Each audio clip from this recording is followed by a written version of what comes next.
If things are going almost too well in our lives, what ends up happening is our mind goes looking for other problems to solve. this causes us to get stuck in our heads and not be present. Jessica Borshak, the busy mind psychologist, gives us 3 tips on how to get out of our heads and into our lives. For starters, notice the hooks that snag you. Hooks are these thoughts, feelings, memories, sensations that show up that drag our attention away from what's happening in this moment. This can be worries about the future, regrets about the past, embarrassing moments, or awkward social experiences. And if we bite that hook, we end up more likely to taking a step back from something that's important to us. if you catch yourself doing this, ask, is this useful?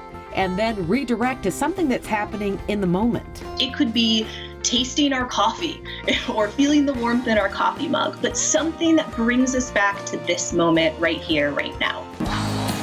Next, recognize what is in your control. We like to think that we have control over way more things than we actually do. But the truth is the only thing we have control over are the things we say and the things we do with our body in the present moment. A helpful tip to keep you calm is to have a game plan if you find yourself in a time of uncertainty. However, We just want to make sure that when we're doing it, we're coming up with a useful outcome as opposed to just going through something in our head 10 times over. and if you have a day with multiple tasks at hand and a distracting thought pops into your head, It might be helpful to write it down and just set it aside. finally, plan for comfort.